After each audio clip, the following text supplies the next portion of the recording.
नमस्कार, आप देख रहे हैं न्यूज 18 राजस्थान। आपके साथ मैं हूं अभिषेक। राजस्थान में जारी सियासी उठापटक के बीच सीएम अशोक गहलोत ने न्यूज 18 से एक्सक्लूसिव बातचीत की है।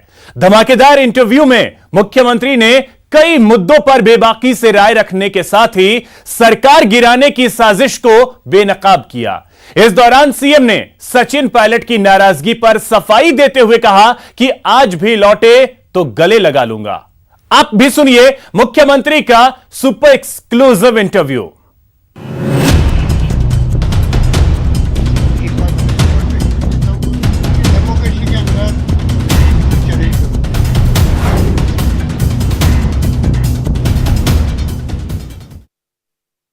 हमारे साथ राजस्थान के मुख्यमंत्री अशोक गहलोत जी हैं। अशोक जी, पिछले कुछ दिनों से प्रदेश की सियासत में जो चल रहा है, अब कहां जा रहा है ये? क्योंकि कोर्ट तक मामला चला गया, घर का झगड़ा आपके कोर्ट तक चला गया, कैसे निकलेगा हाल इसका? वेरी अनफॉर्चुनेट, क्योंकि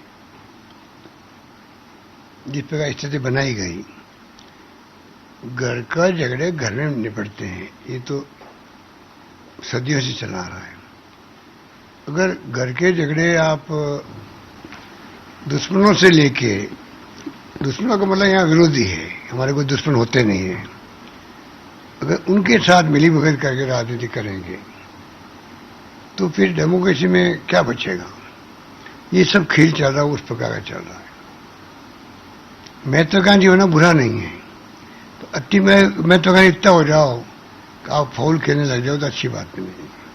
तो मेरे हिसाब से जो राजनीति चली है कि हम लोग 20, 15, 12 जो भी हैं, कम ज्यादा होते रहते हैं, इनके आधार पर ही जो है 100 का आंकड़ा पार किया और सरकार बैठी हुई यहाँ पर जी, उसको गिरा करके आप बीजेपी के सहयोग से सरकार बनाना चाहते हो तो जनता कभी माफ नहीं करेगी ऐसे लोगों को, ये मेरा मानना है। लेकिन सर एक बात बताइए, आप लोग इतने एक साथ, वो डिप्टी चीफ मिनिस्टर आपके थे, प्रदेश अध्यक्ष थे, गड़बड़ कहां से हुई? क्या ऐसा हो गया आप दोनों के बीच में, कितने आगे तक चले गए? जैसा आप कह रहे हैं कि बीजेपी के साथ मिलकर मेरी सरकार गिराने का षड्यंत्र रच रहे हैं। नई बात नहीं है, जब से सरकार बनी तब से षड्यंत्र शुरू हो गए थे। सचिन पायलट षड्यंत्र तब से करना शुरू कर दिया, आपके पास इस तरह के सब सबूत हैं? जब 1.5 साल में हम लोगों ने कभी बात ही नहीं करी, टॉकिंग टर्म में नहीं है, एक मंत्री मुख्यमंत्री बात नहीं करे, सलाह नहीं ले, डायलॉग रही नहीं। डेमोक्रेसी में कितने विरोधी भी होता है, तो डेमोक्रेसी की सबसे खूबसूरती होती है डायलॉग रखना। डायलॉग तो आवश्यक होता है, डायलॉग ही नहीं है और जो खबरें आती गई 1.5 साल तक, उसके लिए तो एक किताब लिख दो बोले पूरी आप। तो ये स्थिति थी। ये जो मीडिया जिस रूप में चला रहा है, सच्चाई कुछ नहीं उसके अंदर। पर मीडिया है, चौथा स्तंभ है, उसको चिंता होनी चाहिए डेमोक्रेसी के भविष्य की, देश के अंदर। सच्चाई लेकिन क्या है सर, क्या सच्चाई है? आपने कहा कि मेरे पास सबूत हैं कि सचिन पायलट पैसे रुपए की बात करके विधायक खरीदने की बात कर रहे थे, इतना सबूत आपके पास है? जो कुछ मैंने कहा एक बार मैंने रिकॉर्ड पे कह दिया, ऑन रिकॉर्ड मैंने कहा है। अब जो कुछ कहना है तफ्तीश जब होगी एसओजी की, तो मुझे बुलाया गया वहां पर, और फिर भी ऐसा माहौल बनाया गया देश के अंदर, बेचारा बनने के, बेचारा सचिन पायलट जी को नोटिस दे दिया एसओजी ने। अरे भाई 10-12 नोटिस गए होंगे, हमारी पार्टी ने कंप्लेंट की थी उनको, हमारी सरकार गिराने के लिए बीजेपी षड्यंत्र कर रही है, हमने कभी इनका नाम नहीं लिया, सफाई ये दे रहे हैं कि नहीं ऐसी कोई बात ही नहीं थी, कोई षड्यंत्र था ही नहीं, कोई ऑफर हुआ ही नहीं। तो मैं क्वेश्चन कर रहा हूं बीजेपी नेताओं से, आंसर आ रहा मेरी पार्टी के अध्यक्ष जी से, ये कैसे होता है क्या? अब जो कुछ हुआ है सामने, अब पूरी मेहमान नवाजी किसकी हो रही है? वकील लोग कल एपी हो रहे हैं, कौन हो रहे हैं, किसके बाड़ाबंदी जो की गई गुड़गांव में या मानेसर में, ये उसमें होने वाली थी जब राष्ट्रपति चुनाव थे। उसके बाद 10 तारीख को मुझे 10 दिन के लिए एमएलए को एक साथ इकट्ठा करना पड़ा, नौबत क्यों आई वो? तब भी कहा गया नहीं तो डिप्टी सीएम साहब को डाउन करने के लिए सीएम साहब ने चाल चली है। कोई मुख्यमंत्री 10 दिन तक विधायकों को इस प्रकार बैठा सकता है? अच्छी परंपरा है क्या? मैं खुद बुरा मानता हूं जी। सरकार बचा नहीं थी मुझे उस दिन।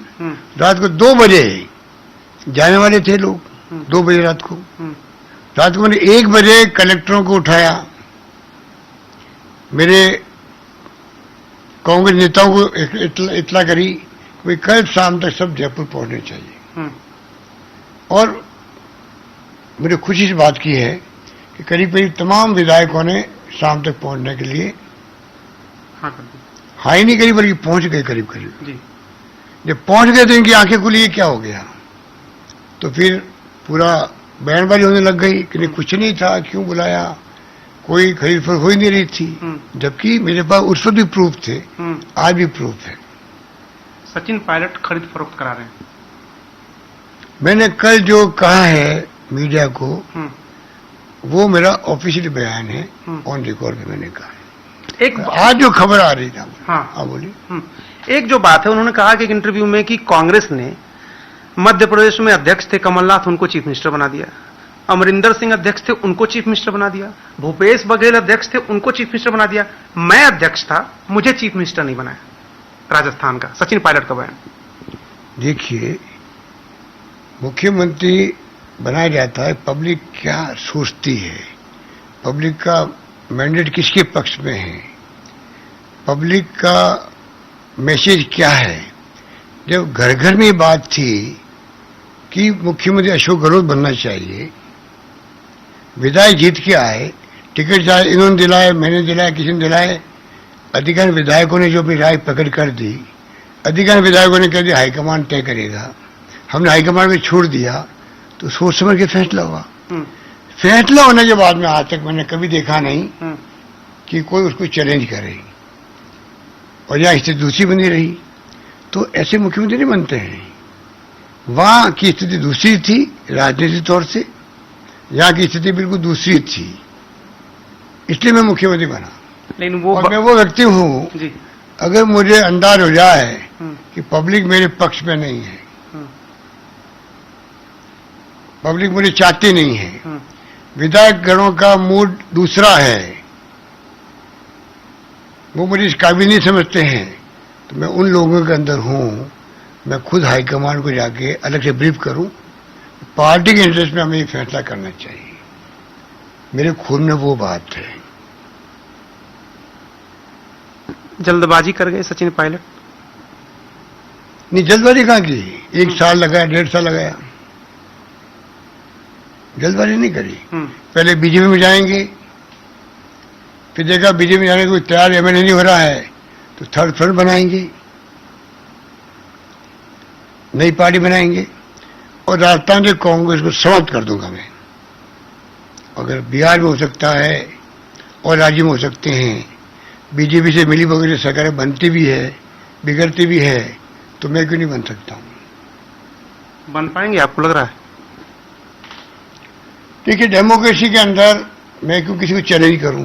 तो इतना मैं कह सकता हूं कि गद्दारी नहीं करनी चाहिए। जिस पार्टी ने आपको सब कुछ दिया हो, मुझे 28 साल में मेंबर 28 साल में एमपी बन गया, 29 साल में मैं केंद्रीय मंत्री बन गया, 34 साल में प्रदेश कांग्रेस अध्यक्ष बन गया, 3 बार मैं केंद्रीय मंत्री रहा, 3 बार मैं प्रदेश कांग्रेस अध्यक्ष रहा, 3 बार मैं एआईसीसी का महामंत्री रहा, और तीसरी बार मुख्यमंत्री हूं। क्योंकि हमारी जो पीढ़ी थी उस वक्त की, उसकी रगड़ाई खूब हुई थी यूथ कांग्रेस में, एनएसयूआई में, तो उसी रूप में हम लोगों ने मेहनत करी।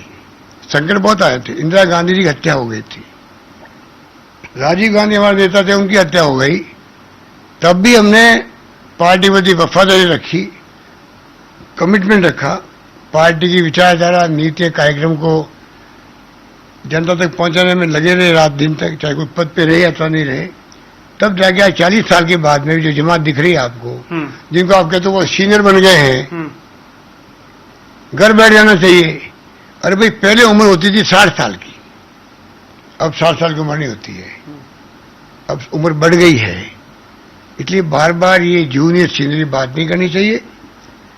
जूनियर और नौजवान पीढ़ी आनी चाहिए। जैसे हम लोग आए थे, हम लोग सभी नौजवान थे उस वक्त में। गुलाम नबी आजाद हो, आनंद शर्मा हो, एम ए पटेल हो, मुकुल वासनिक हो, रमेश चंद्रचंद्र हो, कितनी लंबी लिस्ट, तारिक अनवर हो, ये सब उसमें पहली बार आए थे वहां पर, और पहली बार आके आज तक जिंदा है राजनीति के अंदर। अगर हम राजनीति छोड़ दें क्या करें बताओ? ये नहीं देखना चाहिए। आप अपना काम करो। आज संकट का वक्त है, पार्टी के सामने चैलेंज है। इंदिरा गांधी चुनाव हार गई तो चैलेंज था बड़ा। उस वक्त भी हम लोगों ने सर्वोपरि की राजनीति करी, लंबा संघर्ष किया एनएसयूआई के अंदर, यूथ कांग्रेस में। संकट में आ गई पार्टी, तब किया, तब जाके आज ग्रूमिंग ऐसी हुई, आज भी वहां पर काम करने लायक है। और इनके मैं खिलाफ नहीं हूं। मैं हमेशा राहुल गांधी जानते हैं, जब कभी पार्लियामेंट बोर्ड की मीटिंग होती है तो सबसे ज्यादा पहले मैं करता हूँ युवाओं की, एनएसयूआई की, यूथ कांग्रेस की, युवाओं की। यही कल का भविष्य देश का है। ये हमसे अच्छी परफॉर्मेंस कर सकते हैं, क्योंकि आज आईटी का जमाना है, टेक्नोलॉजी का जमाना है। राजीव गांधी का सपना था 21वीं सेंचुरी का, आज कंप्यूटर आ गए, सुपर कंप्यूटर आ गए। इनको ज्यादा लाभ है काम करने का। उसकी बजाय आप खाली माहौल बना दो, सीनियर जूनियर, सीनियर जूनियर, उसका नतीजा अब आप अति महत्वाकांक्षी बन जाओ तो फिर 5 लोग ऐसे होते हैं आपको, वो कभी आपको प्रधानमंत्री, कभी मुख्यमंत्री, कभी केंद्रीय मंत्री, कभी और कोई पद पे, वो ऐसी बातें फैलाते हैं आपके सामने, आपकी खुद की सोचने की शक्ति जो है वो पीछे चली जाती है। उसका परिणाम एक कहावत है हमारे यहाँ, क्षमा बड़न को शोभत है, छोटन को उत्पात।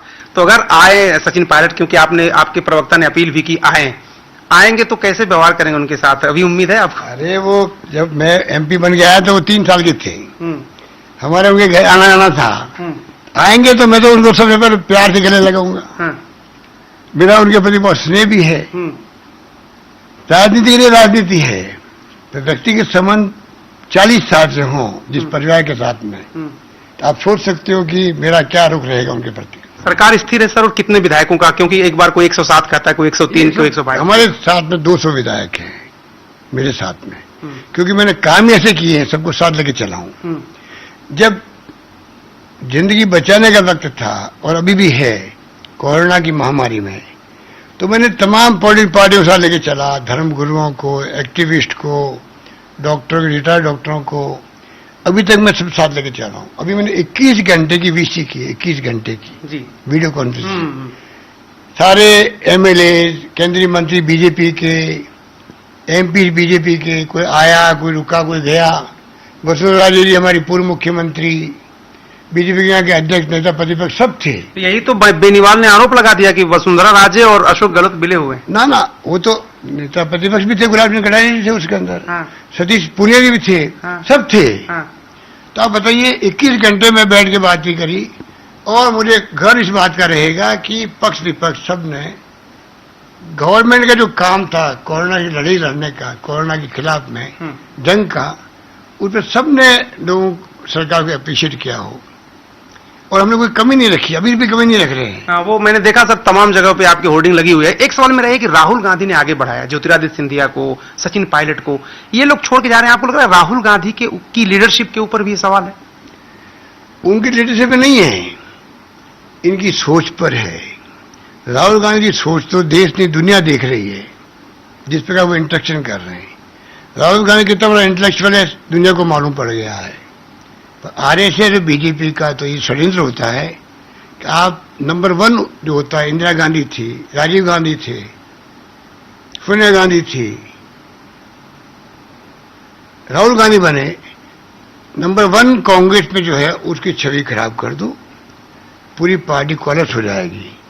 तो 50 साल से मैं देख रहा हूं वो खत्म नहीं कर पाए, कांग्रेस मुक्त नहीं कर पाए। लेकिन आप ही के लोग जा रहे हैं ना छोड़ के। ज्योतिरादित्य सिंधिया तो आपके थे, सचिन पायलट तो आप ही के हैं ना। वही मैं कह रहा हूं कि जब रगड़े ज्यादा नहीं होती है यूथ कांग्रेस में, एनएसयूआई में, और क्योंकि पिताजी का अनफॉर्चुनेटली डेथ हो गई तो उनको चांस मिल गया। ये उस तरह के लोग हैं जिनको सोचना चाहिए था कि हमें अपनी विरासत के कारण से अवसर दिया, पार्टी ने बड़ा दिल रख के दिया। मेंबर पार्लियामेंट बना दिया 34 साल की उम्र में, पीसीसी प्रेसिडेंट बना दिया, केंद्रीय मंत्री बना दिया, सिंधिया जी हो, पायलट साहब हो, और भी जो नेता हैं उन सबको, तो उनको थोड़ा सब्र करना चाहिए था। नेता ने इनको आगे बढ़ाया है, उस नेता पे विश्वास करना चाहिए था। सोनिया गांधी के बारे में क्या क्या लोग नहीं कहते थे, कोई जमाना था। आज सोनिया गांधी के प्रति आस्था देश के वासियों की एक्स्ट्राऑर्डिनरी क्यों बन गई? अगर सोनिया गांधी के बारे में जो कमेंट सुनते थे उस वक्त में, और लोग अगर वो कमेंट सुन के चले जाते कांग्रेस वाले, तो कांग्रेस कहाँ रहती? क्या नहीं बोलते थे उनके बारे में। सही, हमने भी सुना। एक राहुल गांधी ने कमेंट किया सचिन पायलट के, युवाओं के साथ बैठक करते हैं सुवाई वालों के साथ, उनके साथ उन्होंने कहा कि ऐसे लोगों के पार्टी छोड़ के जाने पर घबराइए मत, परेशान मत होइए, जिसको जाना है वो जाएगा, आपके लिए रास्ते खुल रहे हैं। मैं राहुल गांधी जी के स्टेटमेंट को समर्थन करता हूं, और ये बात पहली बार नहीं हो रही है, सालों से हम करते आए हैं। जिनको जाना वो जाए, जिनका कमिटमेंट है नहीं हमारे पार्टी के साथ में, ऐसी लाइबिलिटी है पद लेने के लिए बैठी रहती है। जो कमिटमेंट वाले लोग हैं, प्रतिबद्ध है हमारी विचारधारा के साथ में, उनको अवसर नहीं मिलता है। जो अवसरवादी हैं, जो गद्दार हैं, वो टाइमली चले जाए तो पार्टी का नया रूप उभर के आएगा, ये मेरा मानना है। सर, आपके पास होम डिपार्टमेंट भी है, एसओजी ने जो नोटिस दिया था, अभी भी सचिन पायलट से पूछताछ होगी? कानून अपना काम करता है, मेरे से भी होगी, उनसे भी होगी। मेरे से कमाल है, जो नोटिस जाते हैं और लोग जा सकते हैं। मान लीजिए आज मैंने सुना एक टैप आई है, तो जो टैप आएगी या एसओजी को लगेगा कि वास्तव में जो कंप्लेंट की गई, कंप्लेंट किसने करी थी? कांग्रेस ने करी थी। और वो कांग्रेस वालों पूछे भाई आपने कंप्लेंट की है तो उसमें तथ्य क्या है? उसमें हमें संकोच क्यों हो, शर्म क्यों आए? यहाँ स्वाभिमान का बीच में आता है। अगर मैं पूछताछ में अपीयर होऊंगा तो मेरे स्वाभिमान कहाँ चोट लग गई? मैं मुख्यमंत्री हूं, मैं कह सकता हूं मैं अपीयर नहीं हुआ क्योंकि मैं मुख्यमंत्री हूं। कानून सबके लिए समान होता है, सबके लिए समान होता है। लेकिन स्वाभिमान पे जो चोट की बात कर रहे हैं वो कह रहे हैं कि सहानुभूति लेने के लिए करें, सहानुभूति लेने के लिए, बेचारा बन के राजनीति करने के लिए कर रहे हैं। मेरा आपका मीडिया, आपका मित्र लोग, उनको मैं अपील करना चाहूंगा, खतरे बड़े हैं देश के सामने, चैलेंज बड़ा है डेमोक्रेसी के लिए। दोस्ती अपनी जगह होती है, चौथा स्तंभ है, और निष्पक्ष होके सच्चाई के साथ में रहो, वरना जिनका आप इमदाद करना चाहते हो वो इमदाद नहीं हो रही है। पायलट साहब के साथ में जो आप चाहते हो कम आउट ऑफ उनको सपोर्ट करें, मीडिया में एक्स्ट्रा ऑर्डिनरी सपोर्ट मिल रहा है उनको, मैं देख रहा हूं 10 साल से। अच्छा, वो सपोर्ट उनके लिए घातक है, और आप देख लिए घातक हो गया। वो सपोर्ट आर्टिफिशियल सपोर्ट है, वो सपोर्ट खाली उनको खुश करने के लिए है, जमीन पे नहीं है। अगर जमीनी हकीकत देखते वो तो मैं समझता हूं आज वो जाने हिम्मत भी नहीं करते। उनको जमीनी हकीकत मालूम रहती तो वो क्यों जाते? वो समझ जाते भाई मैं कहाँ स्टैंड कर रहा हूं और बाकी लोग कहाँ स्टैंड कर रहे हैं। पर मीडिया ने उनको बिठा दिया सिर पे, तो वो हकीकत तक पहुंच नहीं पाए। लेकिन उनके अंग्रेजी बोलने से सर कैजुअलिटी हो गई, एक्सीडेंट हो गया। नहीं, कैजुअलिटी मतलब कैजुअलिटी, एक्सीडेंट, क्या कहते हैं, भिड़ंत हो गई, अनावश्यक हो गई। लेकिन सर आपको उनके अंग्रेजी बोलने से क्या दिक्कत है? नहीं, कोई दिक्कत नहीं है, अंग्रेजी भी होगी, हिंदी भी होगी, सब भाषाओं का समान रूप से सम्मान है। हाँ। पर जो विशेष रूप से इंग्लिश मीडिया, हाँ। और नए जो हमारी पीढ़ी के बच्चे हैं, बच्चे क्या कहना चाहिए, मेरे भाई बहन हैं, बेटे बेटी हैं, उनको मैं विशेष कहना चाहूंगा, आप शाम को आराम से बैठे पार्टी करें, कोई दिक्कत नहीं है, इंटरेक्शन करें, ज्ञान वर्धन होगा आपस के अंदर। पर दोस्ती आप जब बोलने लगो, उस पर दोस्ती को पीछे रखो, उसके खुद के इंटरेस्ट में है, आलोचना करनी हो आलोचना करो, तब नेता बनने वाले को मालूम पड़ेगा भाई कि यार ये मैं गलती कर रहा हूं यहाँ पर, या मेरी कमजोरी मेरे को ठीक करनी चाहिए। आपने सचिन पायलट को देश की मीडिया ने हकीकत से रूबरू होने का मौका ही नहीं दिया, इसके कारण से ये तकलीफ आ रही है उनके सामने। मेरा आखिरी सवाल सर, अब मैं इंटरव्यू खत्म करूंगा, ये कि आज जो कुछ ऑडियो टेप्स आए हुए हैं, रिलीज हुए हैं, जिसमें केंद्रीय मंत्री की बात हो रही है, ये क्या है सर? मैंने देखा भी, सुना। अब बताइए आप, इतना बड़ा टैप आ गया और मीडिया साइलेंट, देश का मीडिया साइलेंट। अरे अगर कांग्रेस का वीडियो आ जाता तो पता नहीं देश का मीडिया कहां के कहां पहुंचा देता, बात के बतंगड़ बना देता। इतना बड़ा आरोप लग गया है, लेन देन के आरोप लग रहे हैं। केंद्रीय मंत्री, विधायक, पूर्व मंत्री राजस्थान के, क्या इतना क्लियर कट वीडियो में बोले जा रहे हैं, तभी देश का मीडिया जो है दिखा रहा है उनको। वो मालिकों के दबाव में है। मालिकों के बगैर तो तुम लोग हिल नहीं सकते हो, क्योंकि किसी की 30% सैलरी कम हो रही है, 60% हो रही है, और घर जाने के नोटिस दिए जा रहे हैं। कैसे बोलोगे? कहां डेमोक्रेसी रहेगी? इसलिए मैं कहना चाहूंगा जी, अखबारों के मालिकों से मैं कहना चाहूंगा कि आपकी, हम सबकी जिम्मेदारी है देश को बचाने की। आज इस प्रकार से सरकार चल रही देश की, अमित शाह जी और मोदी जी के नेतृत्व के अंदर डेमोक्रेसी है, चुनाव जीत के वो आए हैं। हमने सच सम्मान विथ ह्यूमिलिटी उनको स्वीकार किया प्रधानमंत्री जी के रूप में। पर उनको चाहिए तोड़ फोड़ बंद करे, हॉस्टली बंद करे। उनकी थूथू हो रही है गांव गांव में, 25 करोड़ 35 करोड़ और 10-10 करोड़ एडवांस में। क्या हो रहा है? ये इनके खुद के लोग बोल रहे हैं। टीवी में आ रहा है, आपके वीडियो में आ रहा है, टैप आ रही है, तब भी मीडिया चुप है, क्योंकि भय है सरकार से। टेलीफोन में बात मत करो, व्हाट्सएप पे आओ, ये हो रहा है। तो ये थे राजस्थान के मुख्यमंत्री अशोक गहलोत जी, जो कह रहे थे कि बीजेपी को तोड़फोड़ बंद कर देना चाहिए, और सचिन पायलट ने अगर सब्र दिखाया होता तो उनका भविष्य कांग्रेस में ठीक था। कैमरामैन जयपाल रावत के साथ अरुण सिंह, न्यूज़ 18 इंडिया, जयपुर।